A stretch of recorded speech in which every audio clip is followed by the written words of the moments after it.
Okay, today we're going to look at something called alternate angles, alternate angles.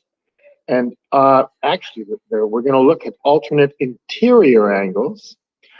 Um, and here we go. You know, if you have two lines like this, and you cross a line across them, this line here is called the transversal.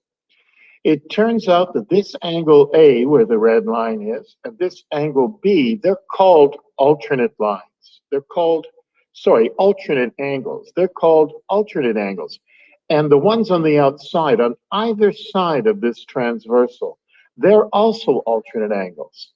Now, the special thing is, if those two lines there are parallel, if you cross two parallel lines with the transversal, you'll create two pairs of alternate angles. The A and the B here, look, you see it's a Z, and kind of this is sort of a Z. Those are called alternate angles too.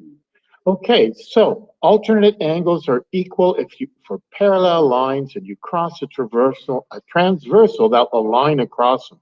It means that that angle there would equal that angle there. And also, this angle right inside here, like A and B up here, you know, if you can make a Z, in fact, maybe I'll make a Z right here. I'll make a Z in red so that you can see. If you make a Z, if you go from there to there to there along the parallel line, just see that set there. And those two angles in the corner are equal if they're parallel lines. Now, whenever you use this to figure out an angle, this geometry reason, what you got to do is you've got to write down this reason, just like this, alternate angles, but then something special. You have to name the lines that are parallel. If you don't, you're in big trouble and things aren't so good. So give the name alternate angles, and then state the lines that are parallel that allow the alternate angles to be equal.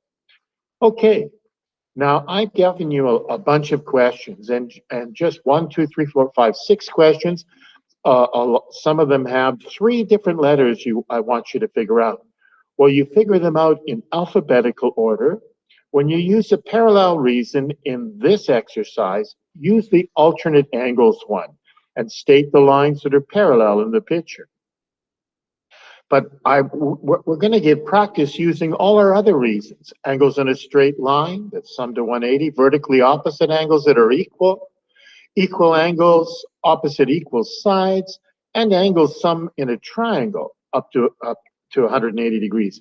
We might use all of those angles to figure out different things. So like you start here and you might go, okay, we're going to find X first. Well, what do we have here? Well, there's the parallel lines, there's the Z, and you're off to the races. You can use this one. And then once you've found X, you try and find Y, but it won't be a parallel reason. You can use one of these other reasons. So you get lots of practice using the other reasons. In every question, you'll use alternate angles are equal. And remember to state what lines are parallel. And that's it. That's what we're going to do. Okay. And if you're just looking at the video, you could pause it and try these questions. Okay.